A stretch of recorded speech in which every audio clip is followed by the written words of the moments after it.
in Cambridge in February. Okay, yeah. So, sir, let me know. I'll be there. Yeah. Okay, we would love to meet you. Sure. Yeah, thank you. Sam, we are live. Without much ado, I'll invite Sam Petroda to talk about what we are going to discuss today: media and democracy. Go ahead, Sam. Thank you, Sean. Thank you, Primvada, and everyone else, all our colleagues who help us in putting this together, Rakesh and few others in US, in Europe, in India, and everywhere else.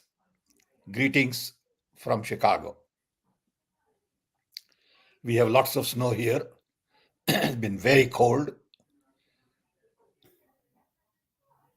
and I'm sure you read about it on and off about Chicago weather. So this is good time to stay inside, read your book,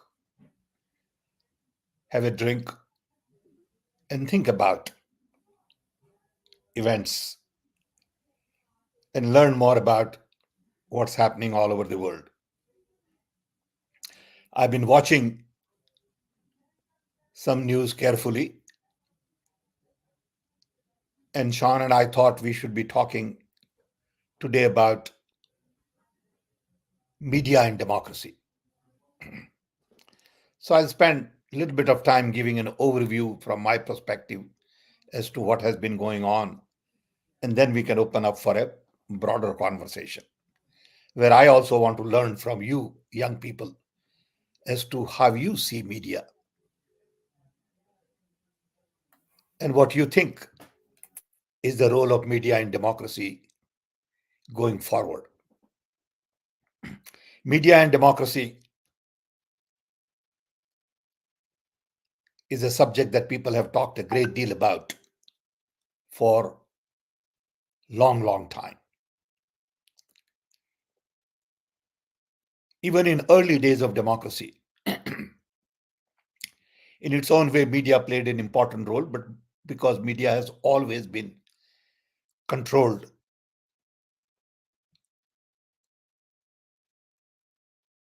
with interest groups. Traditionally, people in power, kings and others, decided what will become a news, and accordingly, it will be delivered to people. This way of broadcasting news went on for a long, long time. It started with smoke signals, horse carriages, drums, meetings, and lectures until it got to electronic age. It was predominantly print-based media, where you had an organization with staff who made news.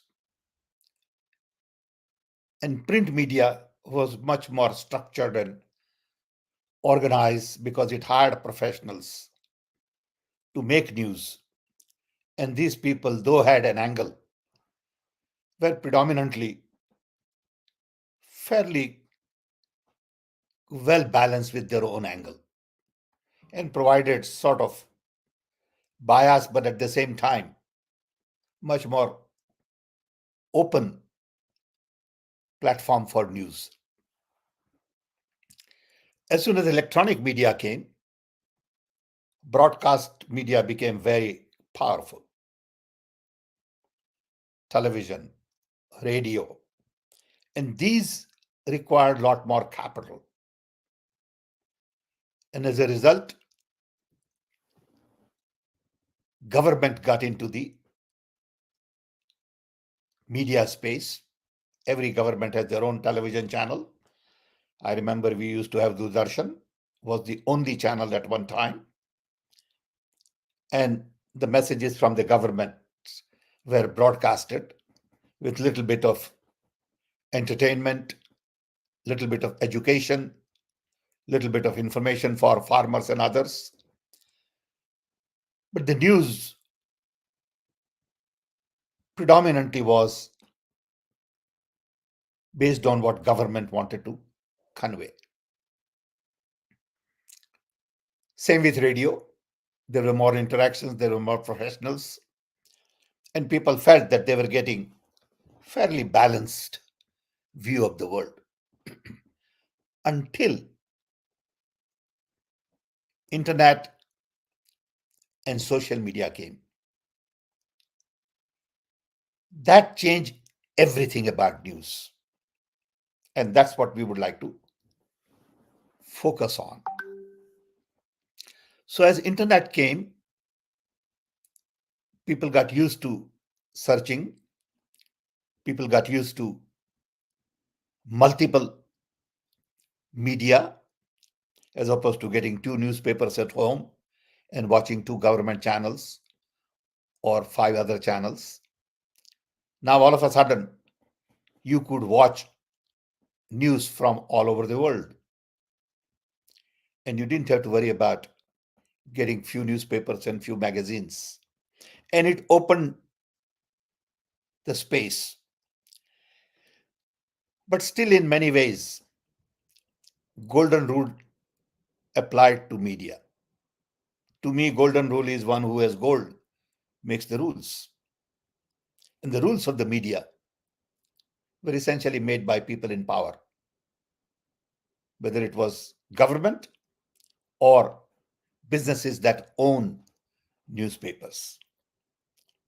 And there are examples of news barons all over the world. In every country, there are a handful of people who control media business. But when internet came in, delivery of news started democratizing. Lot many more people could make their own news as bloggers, then in social media as YouTubers. And news also became more interactive. People could comment, people could express anger, hate started to become an element in the media. And when you look at the new media, you realize that the purpose of new media is to empower everyone.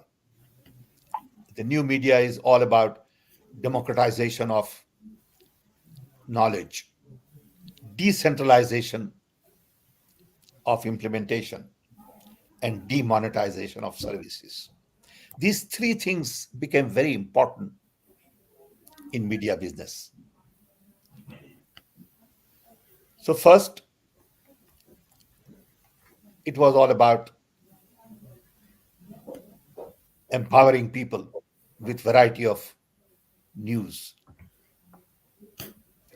So knowledge was decentralized. You could get news on Gaza and Israel war from many different angles, as opposed to just Israel and Gaza. You can get from the viewpoint of student movement in America. You can get from the viewpoint of South Africa's filing a court case. Though these are global news, but you can really get into multiple channels. And then people started making their own news. So that's the important part of contribution of digital media. And third, news became inexpensive. You don't have to subscribe to any newspaper or anything, and you can still get the news when you want, in the form you want, in the media you want. This really democratized news in a big way. And as social media got into the mainstream of news through Twitter, Facebook, Instagram, WhatsApp, everybody became, in a sense, a reporter. Like many of you, I also get hundreds and hundreds of items every day on my phone where people want me to watch half an hour video. And immediately after half an hour, they call and say, Sir, have you seen it? Sam, have you seen it? It's humanly impossible for me to deal with that because there is an overload of knowledge and information. Social media has really amplified, in a sense, misinformation because anybody can write anything and it gets blown out of proportion. It has given political space to hate, and in the process, it has become very difficult to separate right and wrong, fair and unfair, proper and not very proper, good and bad.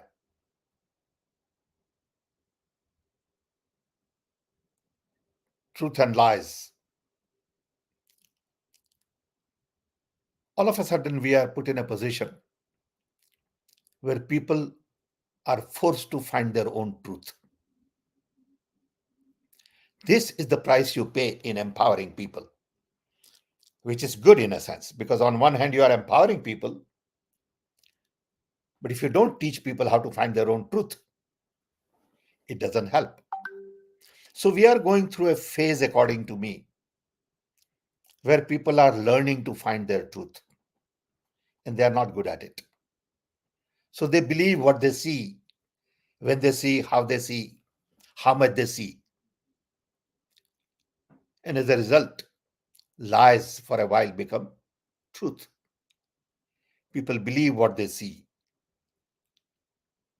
People don't check, double check, have conversation, discussion, discovery.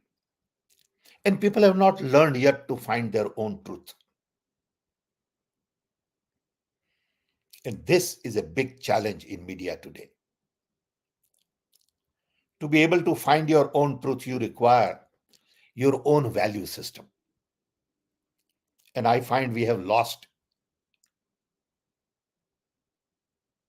foundation of our value system. Everybody is willing to change their value system if they can grab some more power or they can grab some more profit. In this process, the solid ground that we had built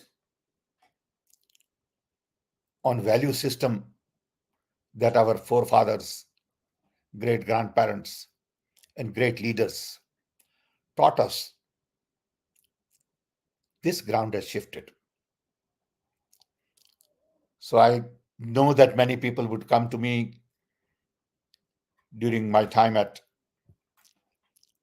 Delhi, working for Dr. Manmohan Singh, and people would talk a great deal about corruption. But the fellows who are talking about corruption are themselves very corrupt.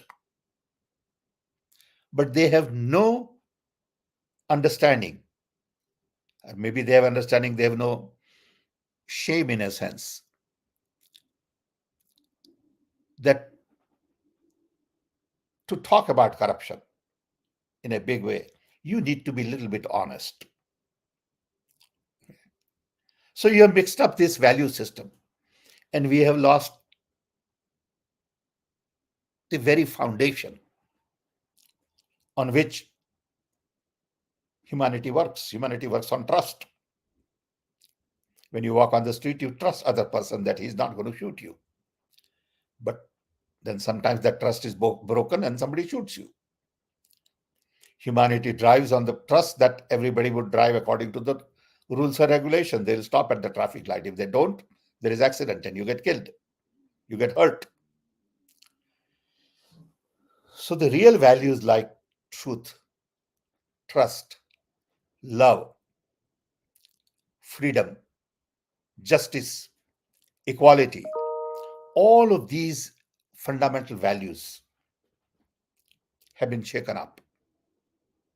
Leaders lie, leaders cheat, they mistrust, they create environment where people lose each other's trust. And this has created a major, major crisis in the media today. Now, with AI and all kinds of new tools, you can fake things. You can put words in my own mouth, which I haven't said, and that becomes viral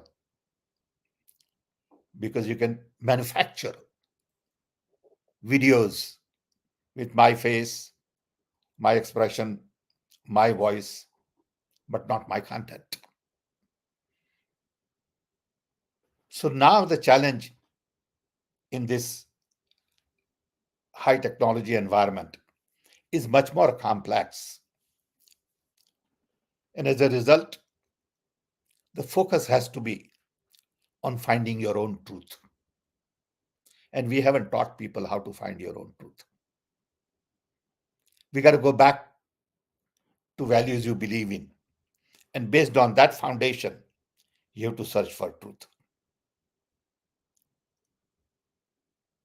People search for truth based on what they're going to get as opposed to what they believe in. I have always said, time and time again, that the world today is focused too much on power and profit, as opposed to focusing on planet and people. It is that simple to me. Unless and until we begin to focus on people and planet as our value system, the truth we find will be misguided.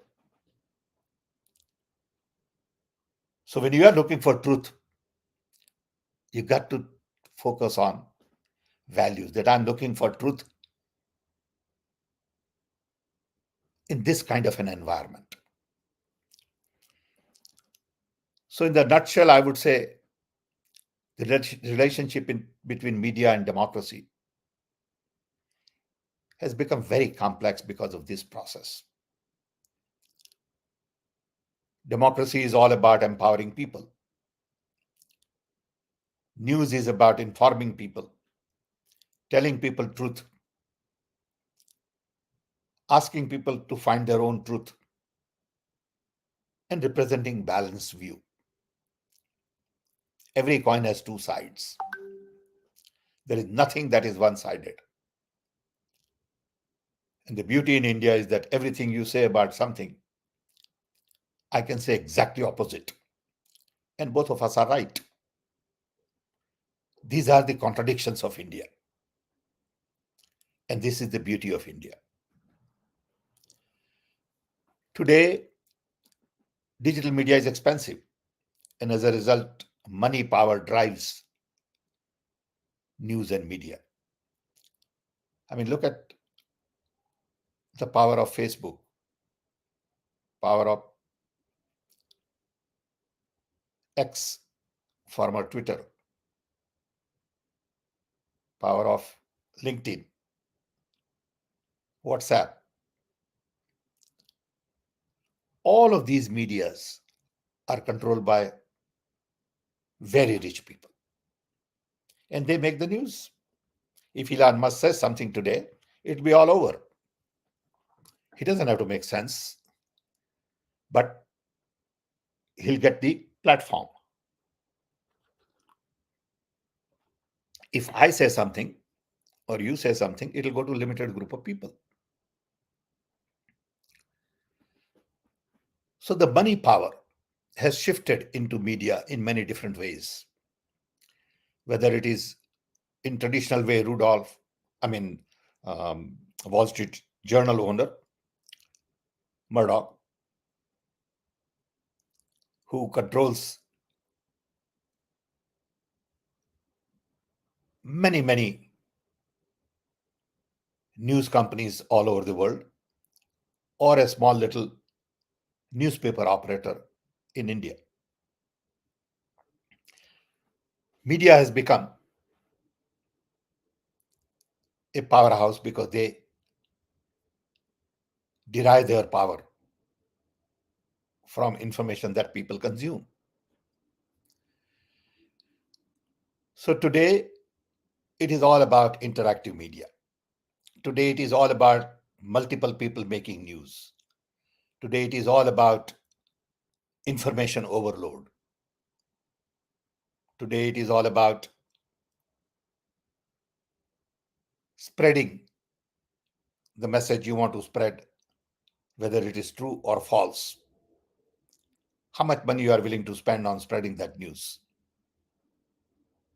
During election time, we get a lot of PR agencies and everybody coming to you saying, I can do this, I can do that. But at the end of the day, what they are saying is we need multi-million-dollar advertising budget. Why do you think elections have become too expensive all over the world? Because a lot of this money goes to television channels. A lot of this money goes to print media. You got to buy space. And the way we have created the system, if you don't buy space and if you don't get on right media, you don't get heard. And this has become a major challenge because money drives media today. In this kind of an environment, the relationship between media and democracy becomes very challenging because democracy is all about, as I said earlier, empowering people. It's about taking your voice to the right place. It is about truth, trust, diversity, justice, equality. And these are the values. So if you stand on these values and you judge media based on those values, you'll find one truth. If you don't stand on these values and you stand on misinformation, hate, authoritarian attitude, you'll find another news. So many times when people talk about 2024 elections in India, I say, look, this election is going to be the most important election in the modern history of India because it is not about BJP or Congress or some other party. It is not about Modi versus who. It is really about the idea of India. What kind of a nation you want to build? When I made a comment about the undue, too much attention given to religion in the last few weeks, I got hacked by everybody. I mean, the ministers and some leading people had to come and comment saying, I'm anti-religion. What do I know about Hinduism? I'm staying abroad and all. It's all bogus. But they had no choice but to attack because they felt that I was making news by making that comment that was not acceptable to them. I was saying that religion should not be politicized. I was saying that religion is a personal thing. Religion doesn't have to be displayed all the time, doesn't have to be worn on my sleeves all the time. And these are my views. Okay. So media decide who to attack, who not to attack. And ultimately, the people who control media decide who to attack and who not to attack. Today in India, we have what they call Godi media, which is sitting in the lap of powerful and politicians who decide what is news and who twist facts. No matter what you say, it can be taken out of context. Few words can be just taken out and broadcasted over and over again to make that the main message from you. You may have said 100 things, but they focus on those 4 words. And this is the power of media. And as a result, I go back and want to close here before we open up for a broader conversation. Today, the challenge is all about finding your own truth. How do you find your own truth? If you're not willing to find your own truth, and if you're willing to take things as they come up to you, you're going to be misguided because the information coming to you is not right, is not truth, may not be truth. You got to find your own truth. You got to do some work. And if you're not willing to take time to do some work and listen to what you get as the gospel, you'll be misguided. And that is the concern to me during this election. Because all kinds of news will be manufactured. News will be manufactured against history as to what happened, how it happened. False promises would be given. Tall claims would be made on economy, this, that. And you need to really ask questions. Is it really true? Did I get the job that I thought I will get? Have we delivered on promises we made? And if you're not capable of finding that, you will blindly follow the path that people want you to follow. And then democracy gets affected. So media and democracy has a very, very strong relationship. At every step, media plays a role in democratic values and systems. And at every step, media also distorts these values and systems.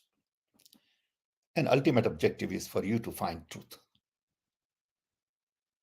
With this, I want to thank our team here. I want to thank you all for participating, and we can open up for a broader conversation. Thank you.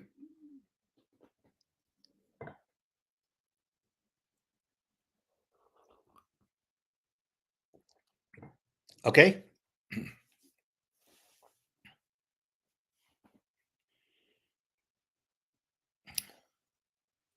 Yes, Sam, give me a minute, Sam. I'm just setting up the layout.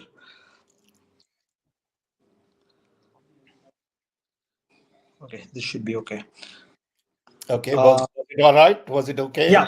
Yes, Sam. So, with this fancy propagation and monopolization of media with money power, so you already spoke about the Godi media, the lapdog of the current BJP government. The journalist ethics have gone down. We have only one choice to go to people directly.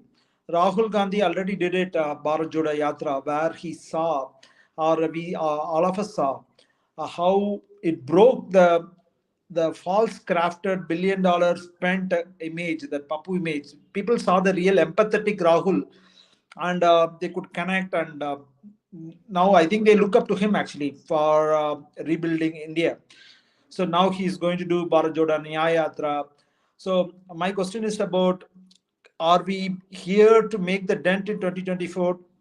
So in case with this kind of monopolization of media, that Godi media, they are not allowing us to get to hear our views, for example, be it EVM or anything, whatever you say. So they are not allowing us to be heard.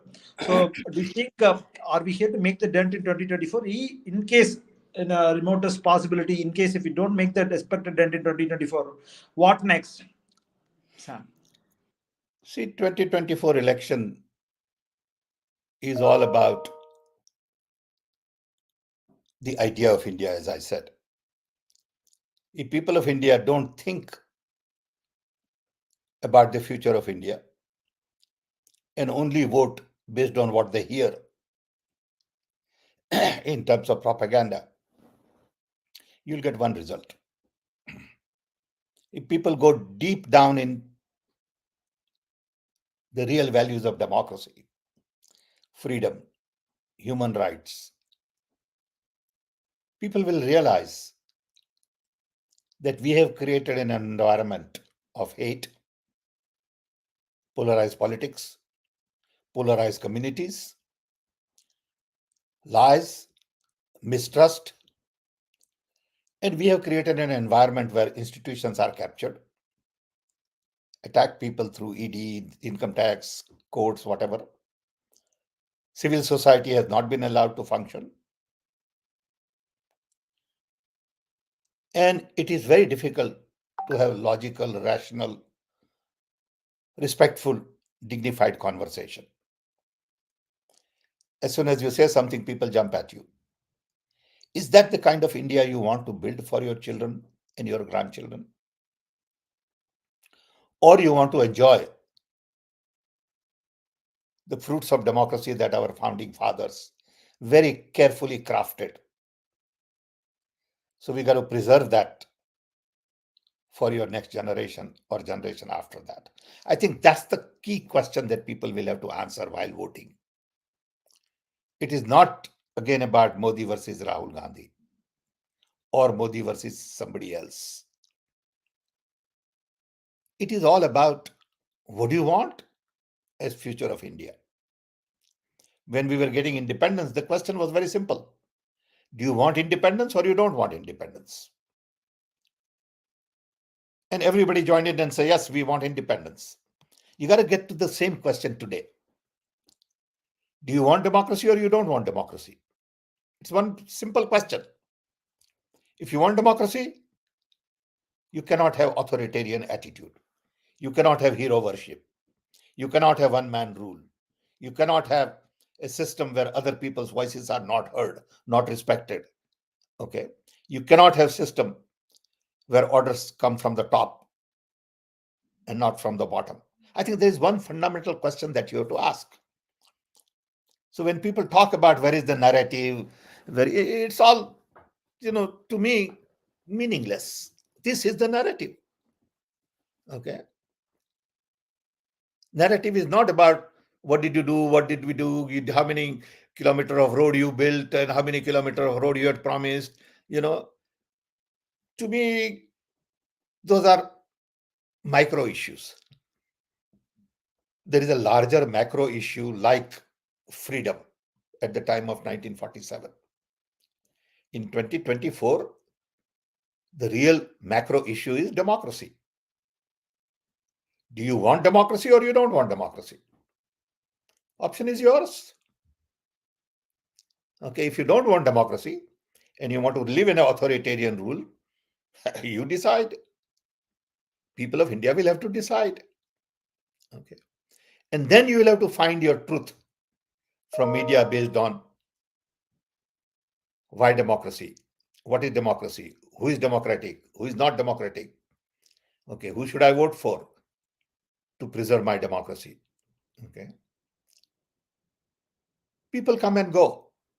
Okay, no one is there permanently. It may be 10 years, it may be 15 years, it may be 5 years.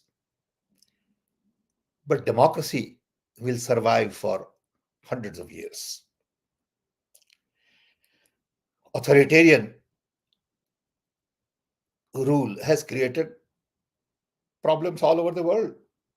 We have seen what happened in the past in Europe. Okay.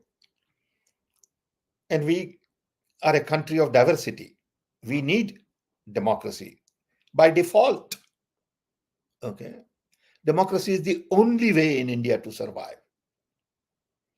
Okay. There is no way you can have authoritarian rule in a system which is so very different in every state. Different language, different culture, different, food, different religion. Okay. I don't think India is cut out for anything except democracy. And our founding fathers were very clear. So the main question we will have to ask in 2024, do you like democracy? Do you want democracy or you don't want democracy? You take your pick. To me, it is that simple. It's a binary decision in 2024. Sorry, it's a long answer. Yeah, thank you. Thank you, Sam. So the four pillars of democracy: legislature, executive, judiciary, and media. So the strength of democracy depends on upon the strength of each pillar and the way pillars complement each other. So right now we have a huge challenge because of the fourth pillar, which is the media, and also some of the other pillars, legislature, executive, judiciary, which are not completely independent in nature. See, it's a very chicken and egg thing. So maybe we are looking up to the change in government, which will help us establish the independence once again. But how are we going to solve this chicken and egg issues? No, it's basically a very simple issue. Do you want democracy or don't want democracy? If you want democracy, you bring in people who will build democracy. So they'll bring institutions back to normal. They'll make media which is more fair and open. They'll make sure that civil society is allowed to function. It's that simple. It's not very complicated.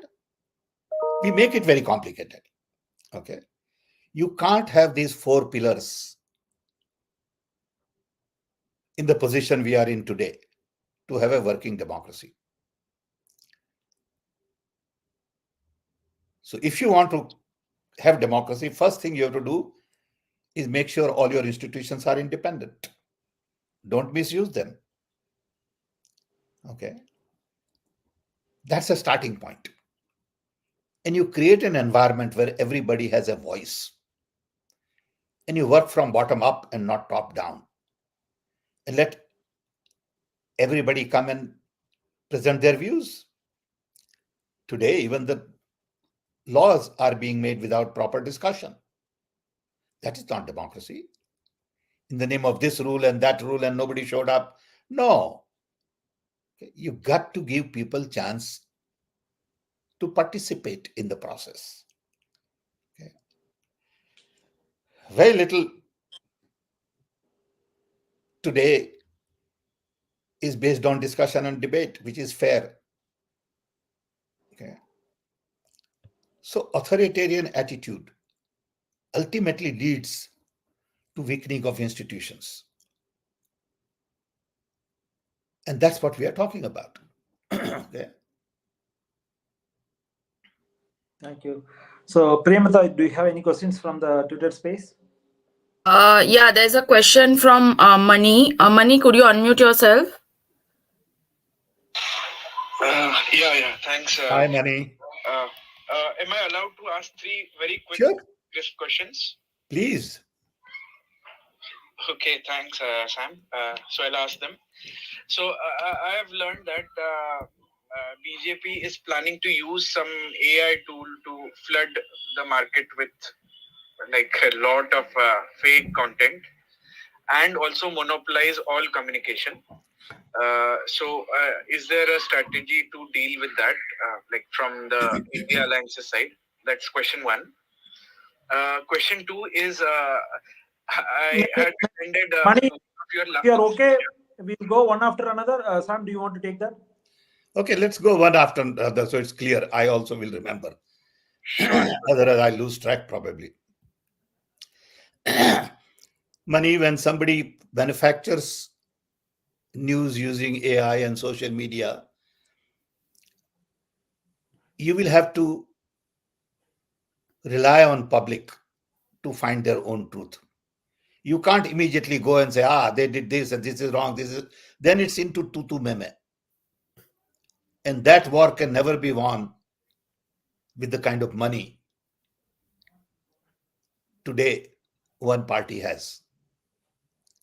So you have to be practical and saying, look, this is my view, okay? And I'm not saying I'm right and people should take this advice only. People will have to decide whatever they and their parties decide. I'm talking as an individual. I won't fight that battle. I would fight that battle from truth platform. And every time they did something wrong, let's say with what I said and all, I'm not going to respond. It doesn't deserve any response. I am who I am. And if people have not done enough research on what I say and what I believe in, there is no way I can fight them, because if I fight on one issue, they'll manufacture 5 more issues. Then I'll fight on 5 more issues, they'll manufacture 25 issues. Okay. So I do not want to get into that kind of media war. You make your news, you manufacture bad news, you manufacture false news. I trust people. People will make their choice. And if they make wrong choice, they'll pay for it. What can I say? Yeah. But don't expect me to respond to all that false news all the time. Money, next Yeah, one. you can go. Yeah, go ahead. Sure. Thank you, Sam sir, for your views. The next two questions are about EVM, so I'll club them. I attended the last, or it was one before that discussion that you had conducted. So, in which you had promised that you would have a panel of experts, some scientists, some machine experts, and have a press conference. So that it's known to the public at large what the issues are with EVMs. And the second thing about EVM was, like, a lot of people hold the view that this is a fight that has to be fought. Like, it can't be ignored or kept to one side, and one can't go about like normal campaigning without having like EVMs. I mean, fixed in the sense India Alliance's demand on ballot papers, because there's no upper limit on how far they could go to shift votes. Like, there's no technical limitation. Like, in the past, they may have limited themselves in order not to out their trick, but there's no upper limit. So this is a fight that has to be fought. So I don't see like Congress or any party, in fact, from the India Alliance openly acknowledging this as an issue yet. Like, uh, that there is a problem and this is a fight we'll fight to finish, like, as in until we have a solution, like, because it can't be fought half-heartedly. So those are the two questions, like your press conference schedule and whether this is going to be fought until there's a victory on that front. Thank you, sir. Thank you, Mani. Very good question. I did promise to have a press conference. I've been working on it. It will be a Zoom conference and not a physical conference because we want global media to attend. But what has happened, Mani, in between is one, Election Commission has responded to a letter that Jairam Ramesh wrote. And that letter doesn't say anything. So that has really taken some time in terms of discussion and all. Two, rightfully so, this issue has been taken up by people. It is not an issue that political parties should fight on their own. It is not something that I look to Congress to fight or NCP to fight or some other parties to fight. It is an issue for people to fight because it is my vote that is at stake. It doesn't matter which party. It has nothing to do with party. Can you assure that the vote I'm casting is the vote you are going to count? And that is where I have doubt. That is why I have issue because you are not giving me paper receipt and you are not allowing me to drop in a box that is not connected to anything. People will have to make this an issue. So earlier I had thought we will go into a lot of technical discussions. But now I have come to conclusion that technical discussion is tu meme. It is not going to get us anywhere. I am not talking about hacking. I am not talking about what you do and what you don't do. I'm just talking about build the trust. Don't complicate my life. Give me paper receipt that I can hold in my hand and allow me to put it into a dabba that is not connected with anything else. Period. No more conversation. You may be right, you may be wrong, it can be hacked, it cannot be hacked. Let's not go there. So I am going to have a press conference. It is in the works, but then in between this Ram Mandir on media has taken a lot of space. So I thought, let this be over and maybe we'll have press conference after 22nd.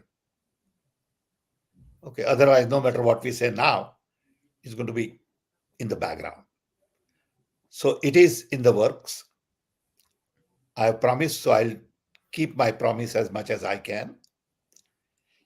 I've been working on it. I have not given up. But I find that people will have to take this issue. And it has to be a people's movement. Because it is all about citizens' vote. It is not about which parties vote. And that's the fundamental difference. Thank you, Sam. So we have Arun Kumar Singh from YouTube. Media is a storytelling platform more like business of publicity and propaganda, fear spreading, and typical government-controlled organ to cater to insatiated audience who manage for fresh thriller. People expect media to be honest, transparent, impartial, want to know full inside story about defects, diversions, functional deficiency of governance, disclaimer, skill and throttle freedom of media. Social communications are also misused with target objectives, politically loaded. So, Mr. Pitroda, you know social structure of India based on patriarchal, archaic caste-based social order. Media is deeply promoting chasm and creating hubris of religious dogma that suit the ruling power. So I think it's a more of a commentary. But if you have any comments, Sam? No, I agree with Arun Kumar Singh. These are the sentiments of not just Mr. Kumar, but many of us, plus or minus 25%. We agree that media is manipulated. We agree that media is controlled by money power. We agree that in India it is very complex. But at the end of the day, we all have to find our own truth.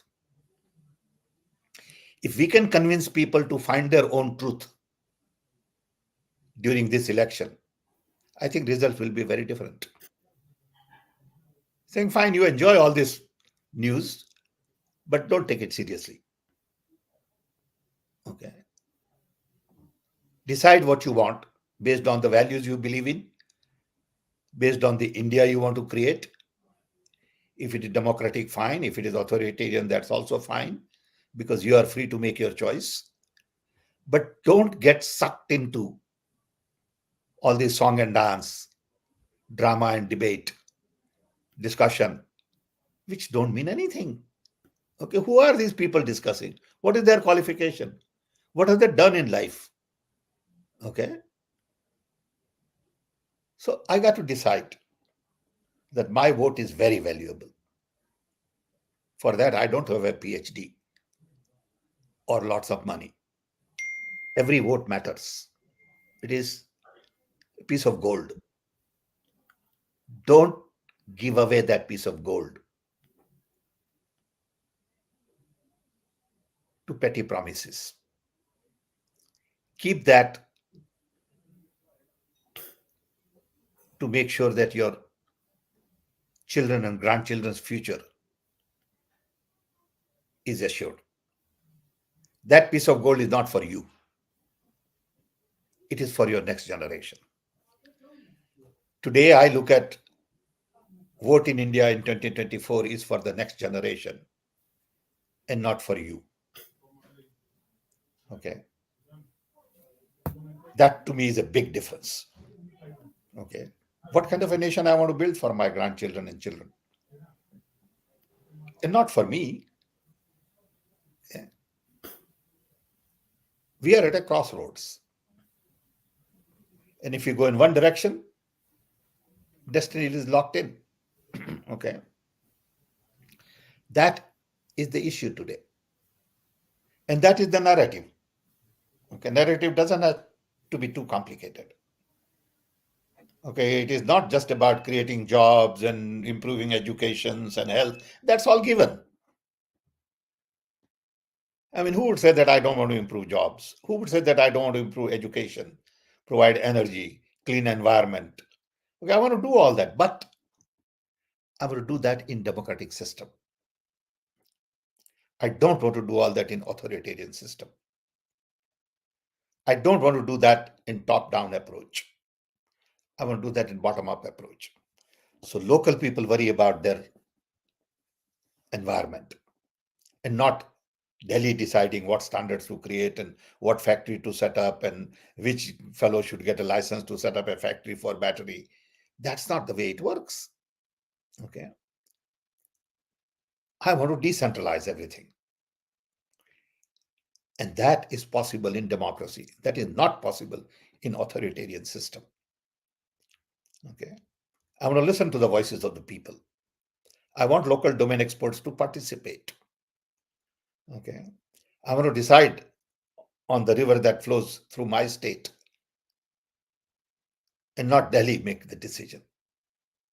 And I want to be nice to my neighbors. Okay. All of these issues require democratic mindset. So to me, the next election is all about a simple choice: democracy versus authoritarian. You take your pick. Sure, sir. Sir, before Yeah. I just want to ask you a question. Yes. So, how did the US, Trump election also, you had this media bias in the US. So, how did the US tackle and what reforms you think India needs, so that the media doesn't become lapdog of the government in future? We saw things like in few days before BJP trolls, IT trolls, literally uh, Netflix had to pull down a movie just because they debated vegetarian whether Lord Ram was a vegetarian or not. But this is the level of things that are gone forward now. So we are into like very dangerous situations. Like the things are moving ahead in India. Like people tweet on Twitter and like organizations literally act on it. So there's no discussion discourse, it's just like IT cell basically taking over everything. So how do you think, what reforms we need in I think future?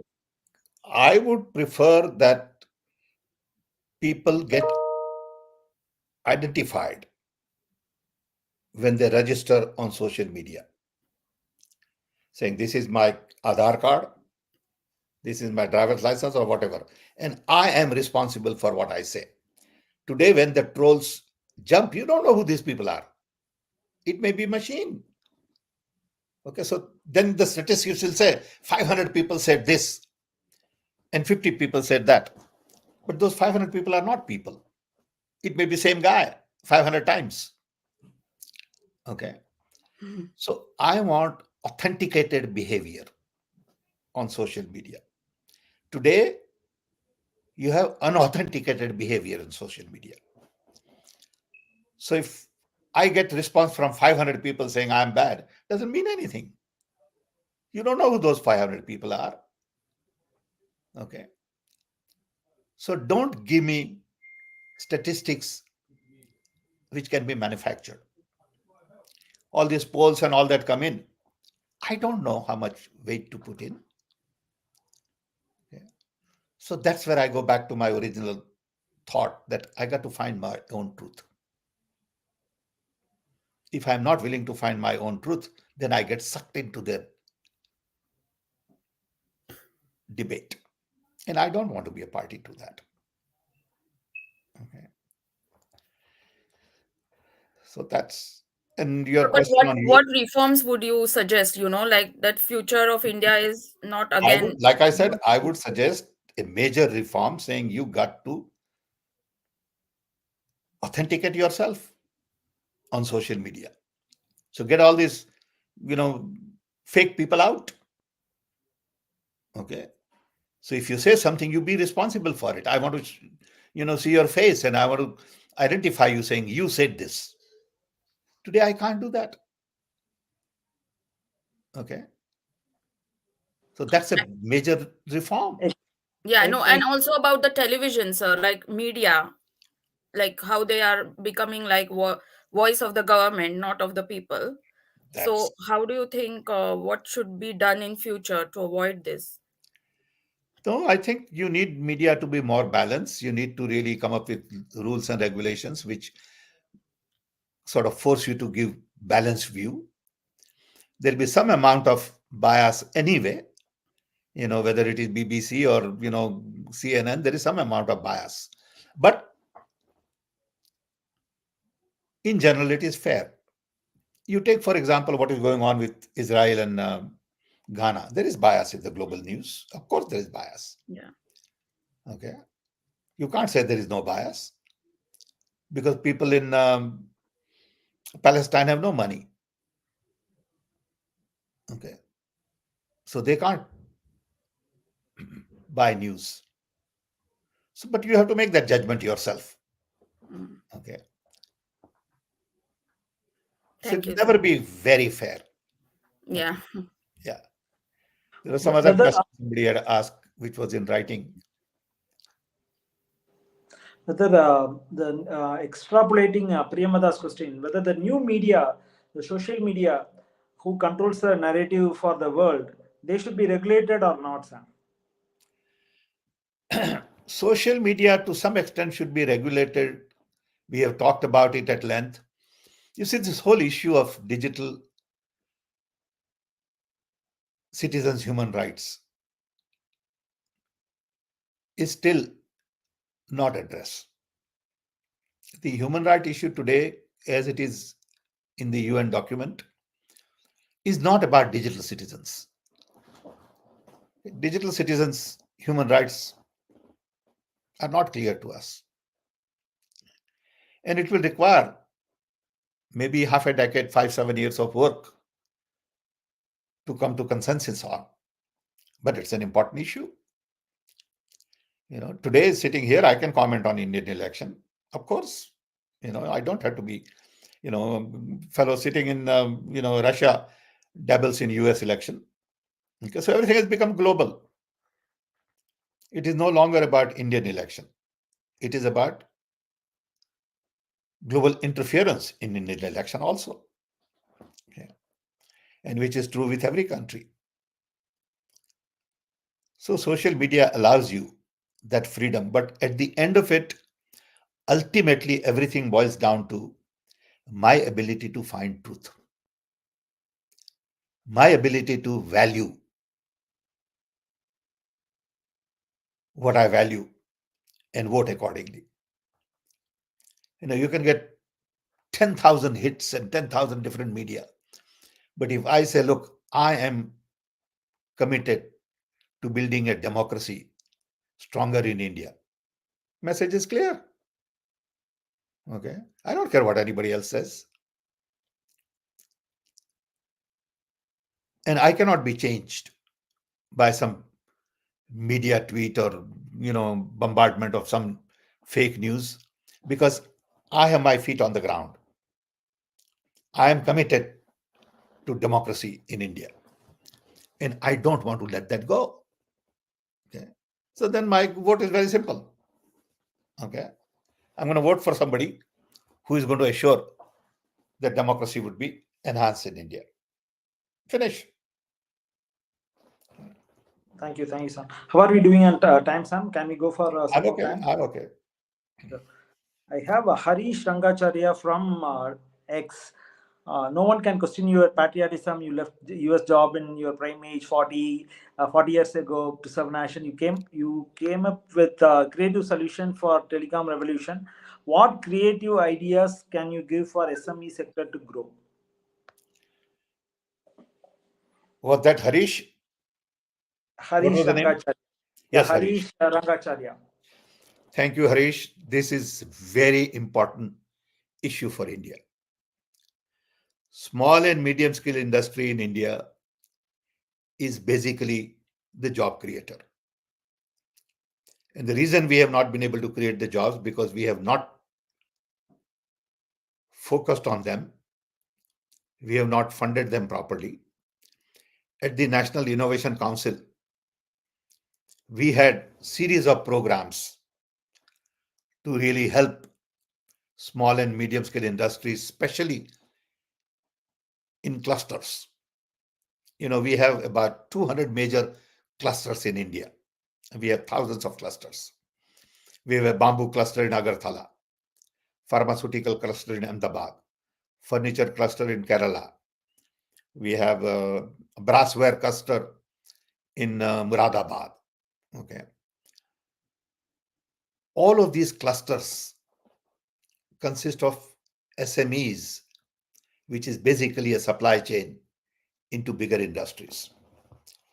Today, these SMEs don't get the kind of financing they need, because for banks, it is easy to give 1,000 crore loan to one big company than to give 1 crore loan to 1,000 companies. But if you don't give 1 crore loan to 1,000 companies, you don't build SMEs. So we have not provided funding, tools, innovations to SMEs. SMEs also include service industry. Take, for example, plumber, electrician, guy who paints house, carpenter. Okay. Can we fund them to modernize their tools? If I was a carpenter and I have to, modernize my work, I need a new toolkit. Can I get new toolkit funded? Can I get some training programs? You don't have any of that. I'll give you an example. 40 years ago, I was in, this is Rajiv Gandhi's time. I had just moved into 44 Lodi Estate, right in front of India International Center. And there was a painting that my wife wanted me to hang. And I kept saying, I'll do it because I hang all the paintings in house. And I didn't get to do it because I was too busy. So my wife gave up on me and asked somebody to get a carpenter to come and hang some of these paintings. So I go there. And as soon as I enter the house, I see this fellow trying to nail a screw. Okay, here's a screw and he's nailing it, and I hold his hand right here. Okay.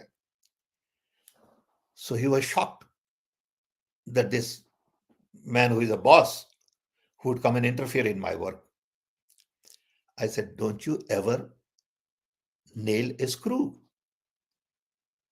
He said, Saab, isme kya hai? I do it every day. I said, no. Let's get a piece of paper. Let's get a pencil. I drew nail and I drew screw, and I said, look, screw has to be screwed. Nail has to be nailed. So I said, let me see your toolkit.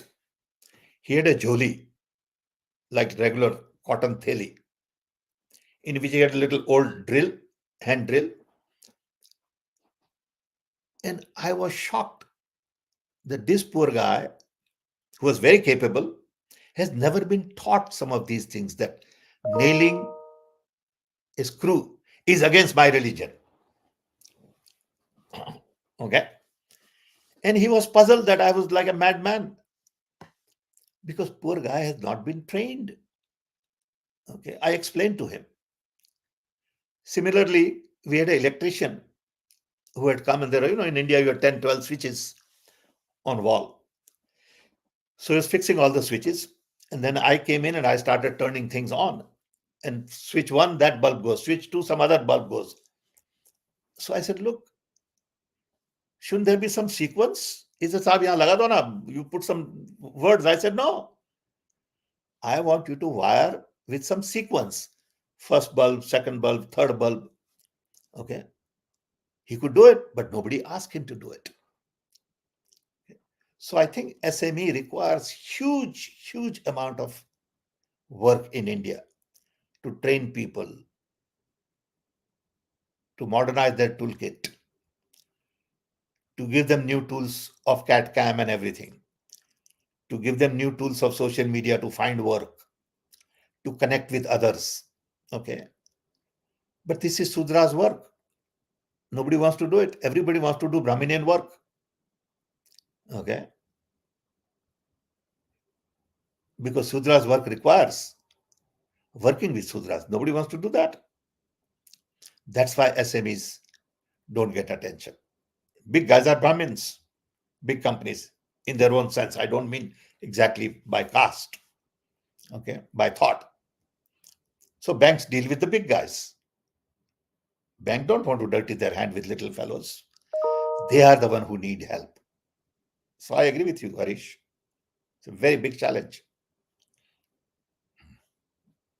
The carpenter guy didn't know that he was working under a carpenter's son. I told him that my father was carpenter, you know, and another interesting story. I had um, President of India. What's what's his name? From Punjab, Jail Singh. So he and I had tea together once, and we were talking. This was in Rajiv Gandhi's time, and conversation led to some thing, and I said, "Sir, I'm a son of a carpenter." And he says, "Pitra Saab, I'm also son of a carpenter." Jail Singh telling me. So I said, "Sir, Jesus Christ was also son of a carpenter." And he loved that. He said, "Okay, we should use this again." Did you guys get to use that in some public forum? No. This was at home, at his house. But he was a very pleasant person. Very pleasant person. Cool. So jumping on, okay, Anurag from YouTube is asking. We know that BJP uses negative campaign very well. Then why we fall in trap around elections? I don't like personally negative campaign. Okay, my campaign is very straightforward. Okay, and that is, do you want democracy or you don't want democracy? If you value democracy, your path is clear. If you want to get into tutu meme, if you wanted to get into why do I wear black shirts and not red shirt, or why do I keep beard, and why do I color my beard, and all these questions, okay, are irrelevant. It has nothing to do with anything. Okay, what do I believe in? Do I believe in truth? Do I believe in trust? Do I believe in love? Would I respect you as a human being? Would I help you? These are fundamental issues today. Okay. So on one hand, you have an issue of future and systems. On the other hand, you also have issues of jobs, economy, inflation, environment, education, health. The key is all of these things have to be done under democracy. Democracy will allow you to do these things better. Authoritarian government will not allow you to focus on this. Okay, I think that connection you have to make between democracy and development. Like we are making this connection today on media and democracy. You got to make that connection between democracy and development. Okay. So to me, first is democracy. Then comes development. Okay. If there is no democracy, what kind of development you are going to get? 2024 is about all getting back the democracy, preserving India. Okay. Arun Kumar Singh from YouTube is again asking, sensitization and participation of general people, awareness and environment must be made with level playing field. Can we have system like US, each national party get equal opportunity in elections? There is very little time left to do anything, Mr. Kumar. Level playing field will have to be created by people. Okay, government is not going to create level playing field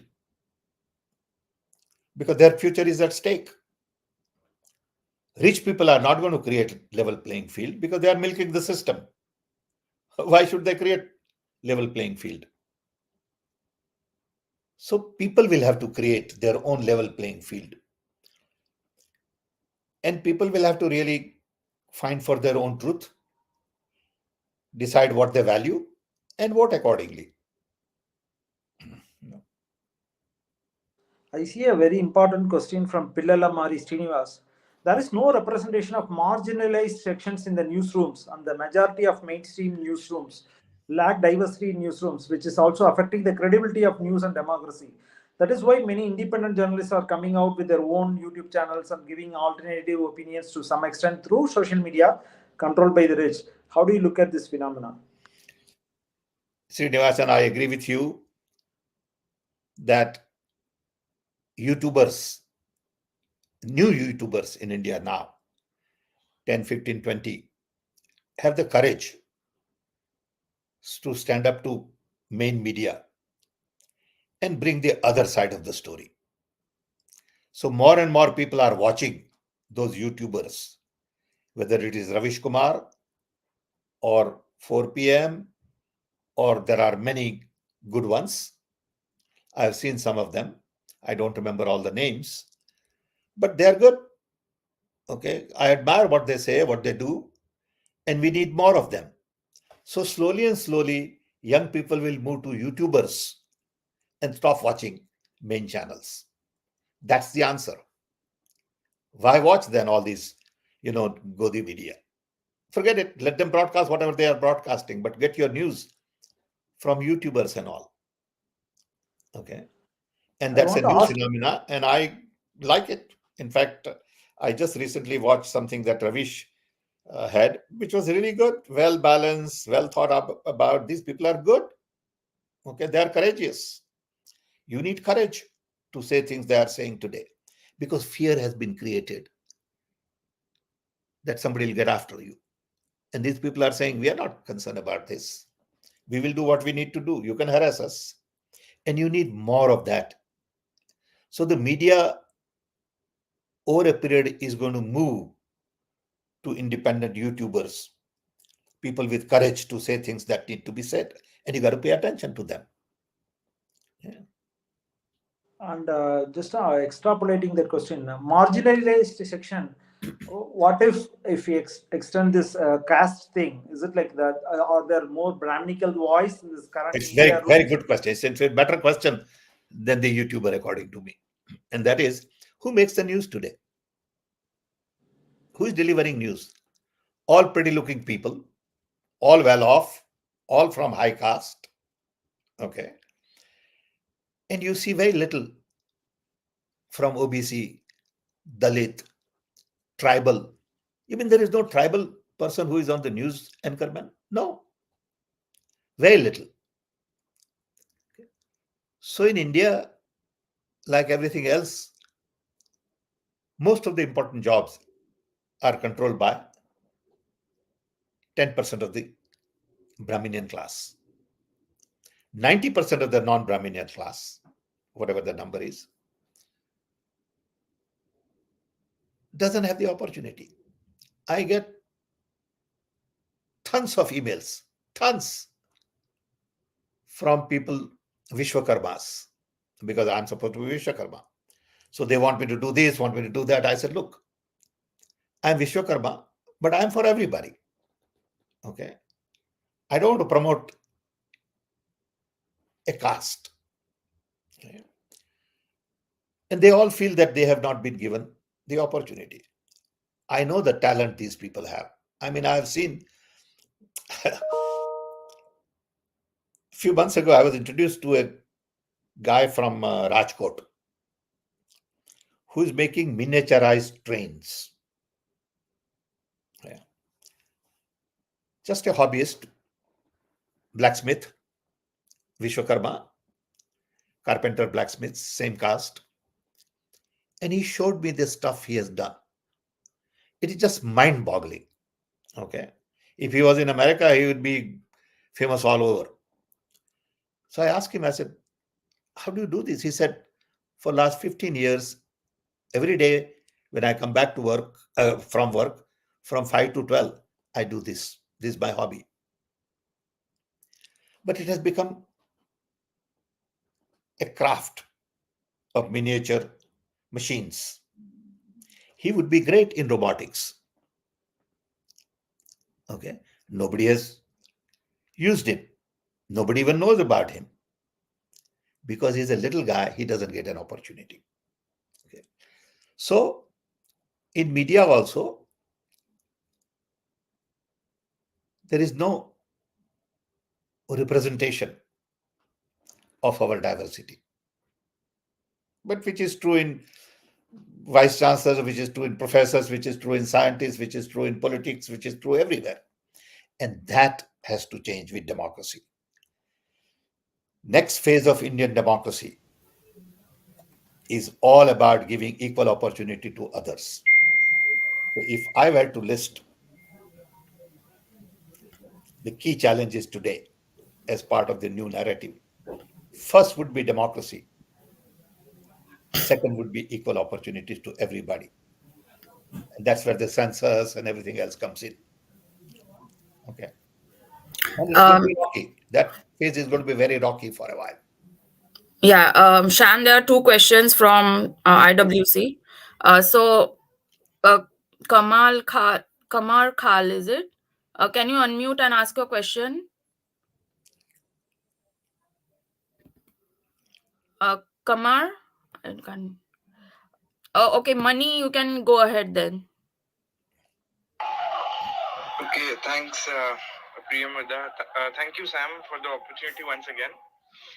Yes, Mani. I had okay. I'll asked about like EVMs, and you had answered. So I just had a follow up. Like you said, it is like people's rights issue, and therefore it has to be a people's movement. And yes, sir, I do agree. Like it has to have a civil society front, but the part like on which I have a slight difference of opinion is that it's that I don't think it's quite correct to say that it's not a political party's issue. Like what I feel is that it's a case of like people's voters' rights, but it's expressed through like voting for certain political parties.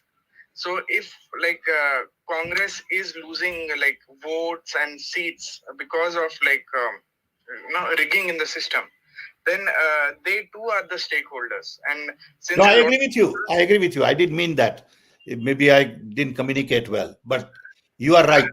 yes, Okay, yes, I sir. agree with you. But what I'm saying is the movement has to be people's movement. I agree, sir. That's it. So what I just want to express one point of Sure, view. sure. Like of course, like IAC was a people's movement. I understand, for example. Whether it was genuine or not is another issue.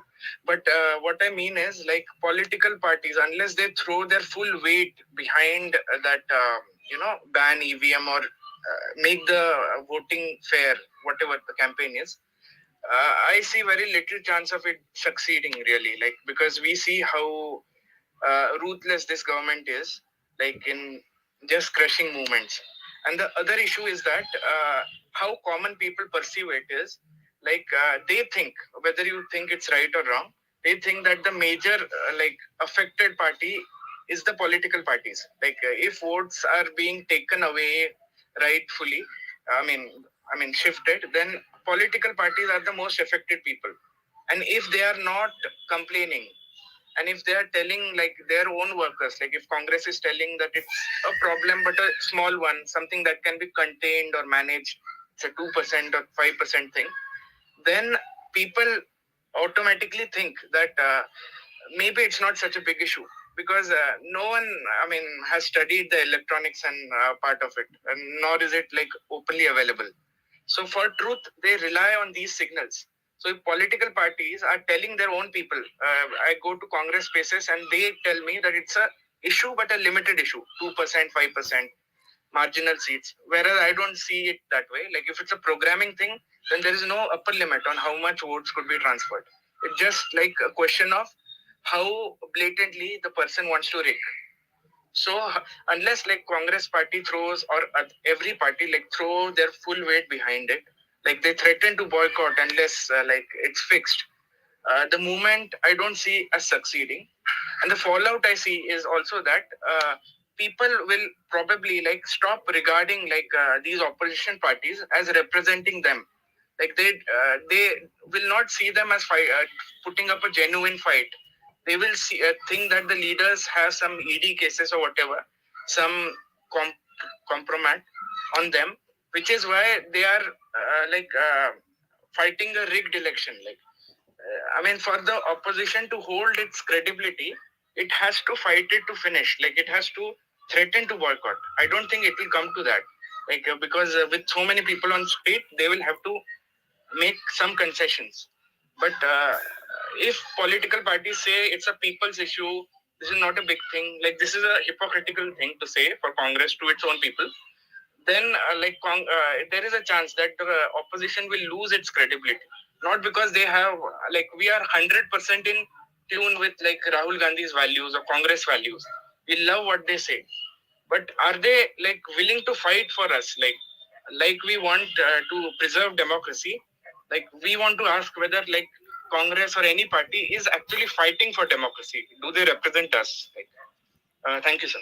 No, I agree with everything you have said. The difference is who is going to lead this? Is it Congress party going to lead, or people are going to lead and Congress party joining? Or Congress party leading and people joining? I think that's the issue. We'll see how it shapes. Okay. I believe people should lead and Congress party should join, because it's a larger issue. Maybe I'm wrong.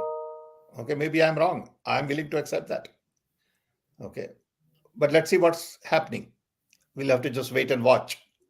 But what you are saying is very important. And I agree with what you have said. Sir, I just Thank you, want sir. to tell Mani that Congress party is there for the people, because we have this yatra coming on. So we we should see many people joining around. So the fact that you're saying that No, but Mani is there is saying no, that will Congress party lead the EVM debate? yeah, of Then course, that, but yes, it's like a two-way thing, right? exactly. So people also should support Congress party. It's Yeah. just if only Congress party is there, then it will be like, oh, it's just for the Congress's agenda. So we should be have a backing of people as well. So it's a two-sided coin, basically. Yeah. Yeah, thank you. Sam, last but not least, there is a Ram Mandir question. Do you want to take it? I will take anything you want. I have no problem. But there are more questions, I thought. I saw some more questions. Yeah. I thought, okay, I'll go for this. Manav from YouTube is asking. Today I saw Subramaniam Swamy old video regarding Rajiv Gandhi in his speech. Subramaniam Swamy says Rajiv was in consideration of Ram Mandir. Then why Rahul Gandhi and Sonia not attending on 22nd Jan the Ram Mandir? That is their option. Attend, not attend is their option. They made it clear. Okay, it's a personal option. I believe that religion is a very personal matter.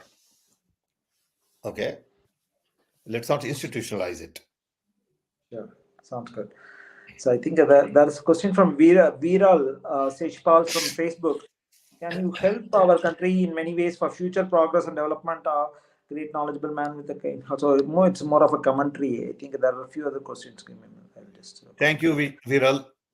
yeah. And Libin Joseph is asking, does Indian National Congress have plans to use artificial intelligence to counter the malpractices in politics, such as quickly identifying fake voters in the list or targeting these voters in a better way? The answer is yes. There is a team working on AI. It may not be to your expectation, but it's there. What are the ways forward in the wake of paid fake news media? Ashish Vishwakarma. What are the way forward? Can you go back? In the wake of paid and fake news media.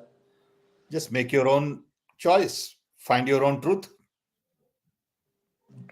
If you're not willing to find your own truth, they'll jump at you. And Thor is asking, don't you think that Congress has failed as an opposition party? No, I don't think so. I think, it's a journey. There is no failure or success as such. It's a journey that you have to go through, And there are a few other commentaries about same EVM thing. This is from Rafi. Why not 1,000 Indians file PAL in Supreme Court to bind Election Commission to provide my vote? Put in the box. In the Pakistan, there was EVM machine that at the end of the polling, the result came immediately. At the time polling the polling station, the RO closed the polling. Voting figures comes, number of voters and which party get how many votes. Then ROs sign the papers and give it to a polling agent at the same day. These figures forward and the result come within hours. So, do you have any commentary? Rafi, 6,500 people signed a petition as part of the report of the independent commission chaired by Justice Lokur, and this report was submitted to the Election Commission. They don't respond. They don't even acknowledge. You can go on internet and look for citizens report to the Election Commission. Not 1,000, 6,500 people have signed, and they are all listed. Okay. The point is, the authoritarian mindset says we don't have to respond.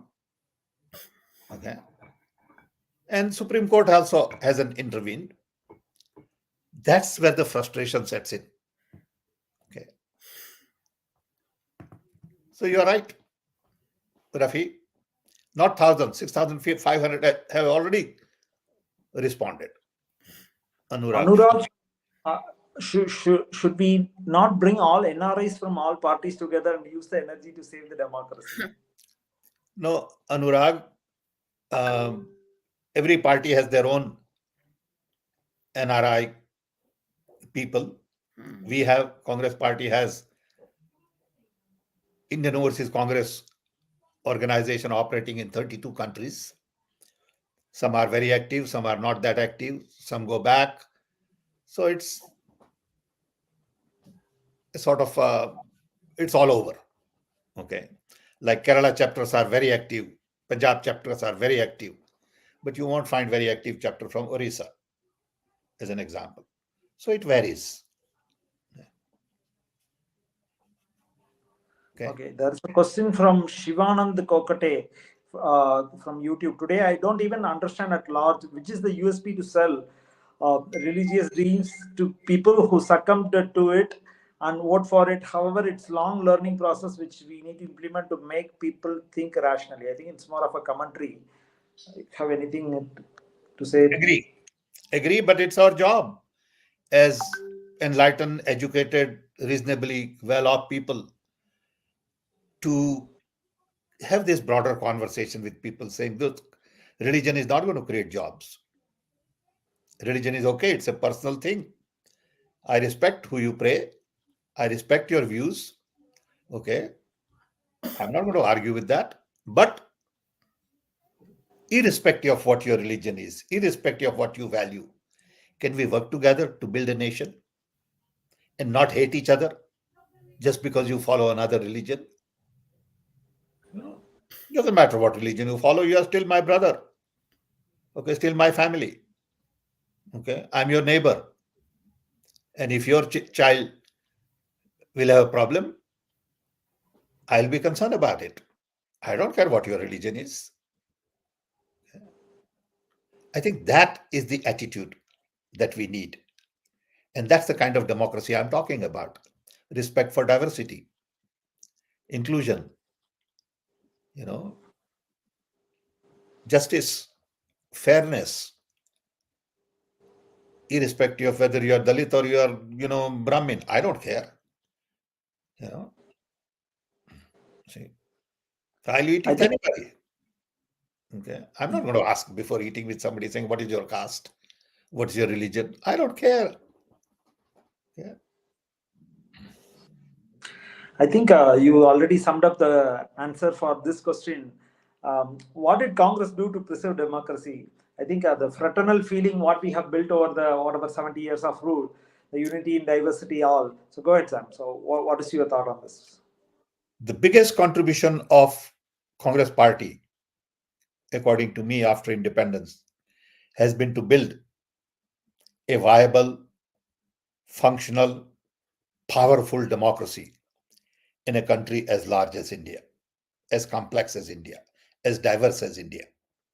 And at the same time, plant right seeds for development of science and technology, modern India, future India, whether it is in education through IIT, IIMs, or in scientific laboratories, CSIR, agriculture research, space, atomic energy, milk production, vaccine, whatever. Look at the seeds Congress party planted in 70 years. And look at the seeds we have planted in last 10 years. We have planted seeds for hate.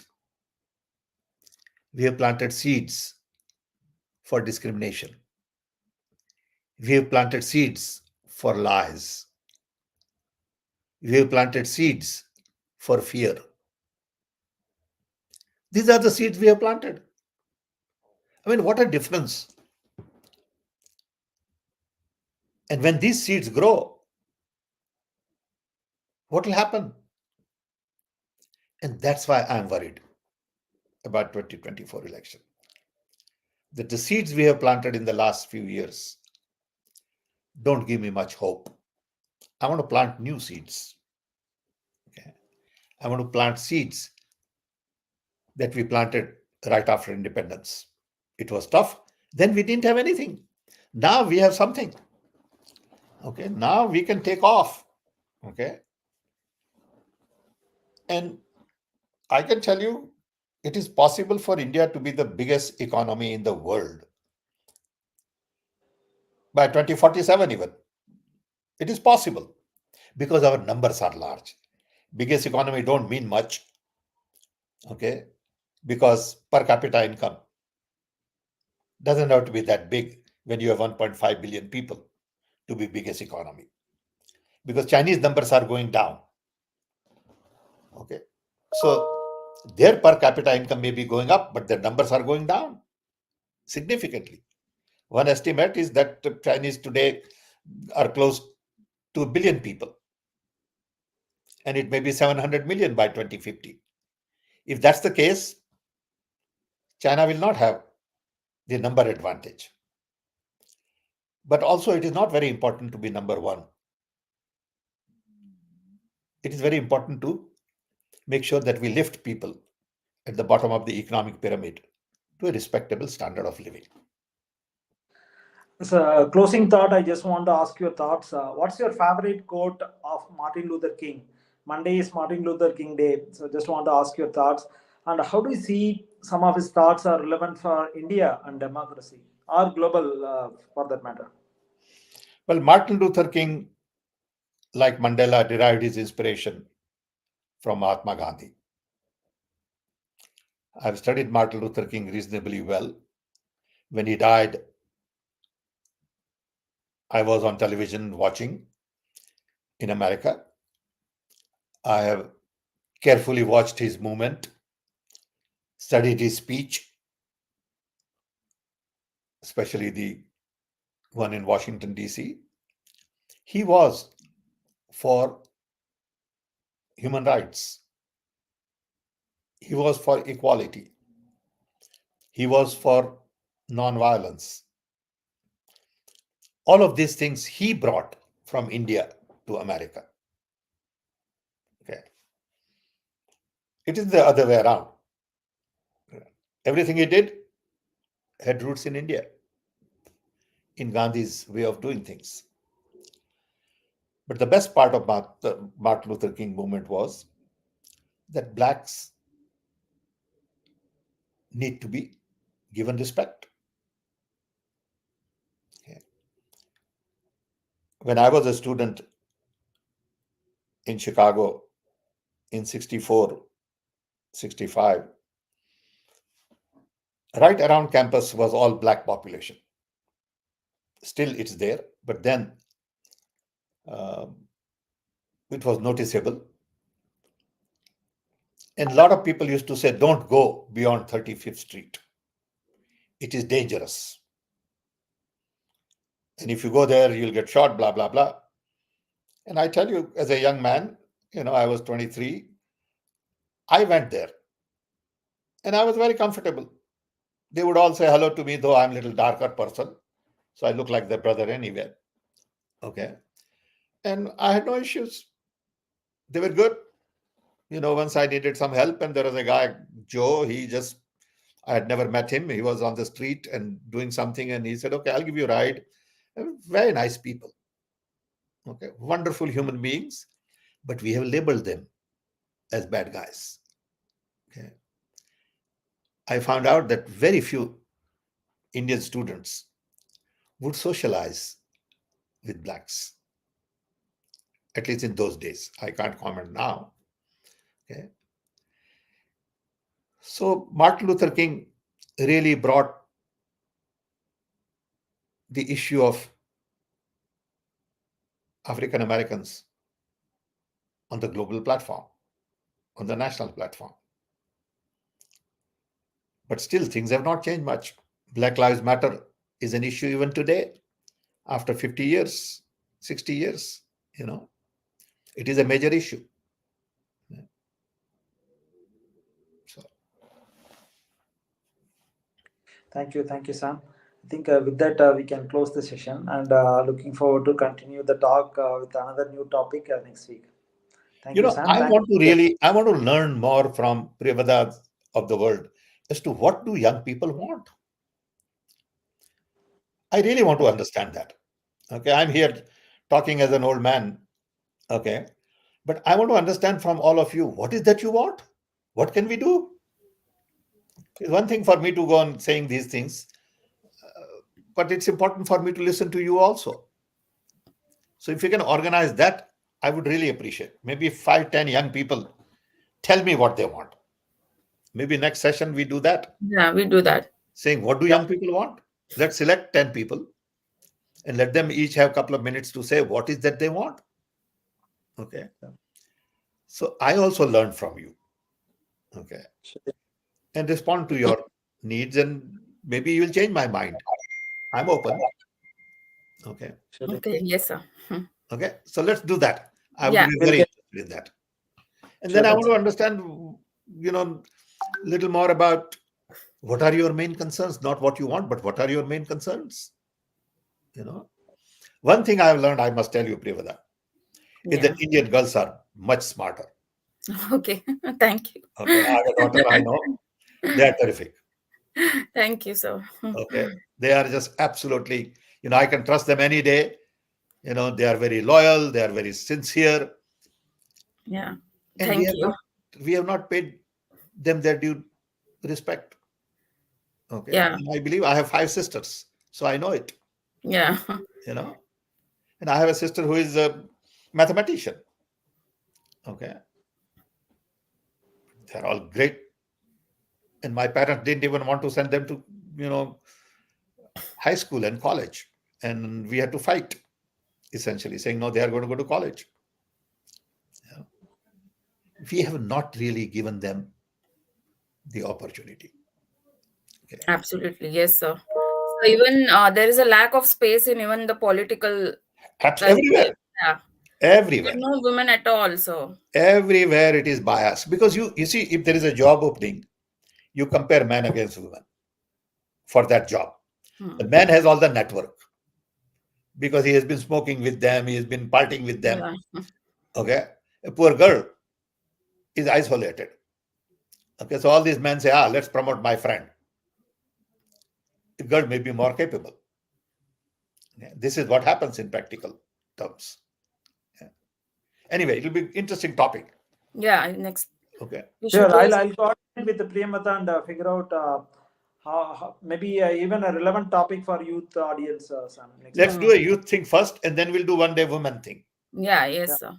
Okay. Yeah. So like a full woman space. Yeah, full women. Yeah. Absolutely. Okay. We're very interested. Yes, sir. Okay.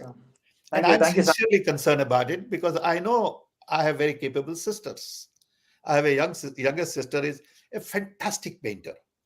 I mean, unbelievable painter. Never got a chance in life. Okay. She could have been a very famous painter. Yeah. We just don't give them the opportunity. No space. Anyway, so we'll talk. Yes, thank you, everybody. Thank you. Appreciate. Thank you, sir. Love you all. See you. Thank you. Thank Bye. you.